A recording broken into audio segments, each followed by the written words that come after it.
మన దగ్గర వచ్చేసి ఒక పేషెంట్ అడిగారు. ఆన్‌లైన్‌లో అయితే 500, 1000, 1500కి అలా మెషిన్ దొరుకుతున్నాయి కదా! మీ దగ్గర ఎందుకు ఇట్లా కాస్ట్ చెప్తున్నారని అడుగుతున్నారు. సో, ఆన్‌లైన్‌లో ఉన్న మెషిన్స్ అయితే ఒక ప్రాపర్ కంపెనీ మెషిన్స్ అన్నది ఉండదు. First thing.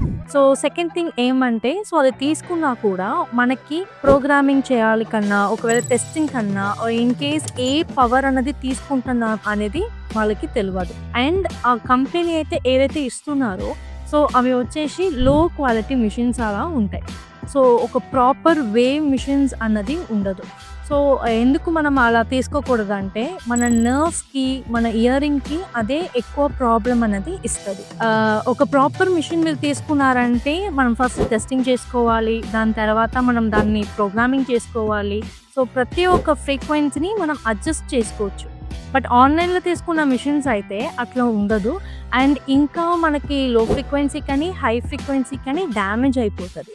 సో, మనం అలాంటి మెషిన్స్ ప్రిఫర్ చేశామంటే, మన హియరింగ్‌కి మనమే ఒక ప్రాబ్లమ్ క్రియేట్ చేసుకున్నట్టు అయితది. సో, ఇంకా మీకు హియరింగ్ ఎయిడ్స్ గురించి ఏమైనా డీటెయిల్స్ కావాలి అని అనుకుంటే, పక్కన ఉన్న కేర్ హియరింగ్ క్లినిక్‌ని కాంటాక్ట్ అవ్వండి.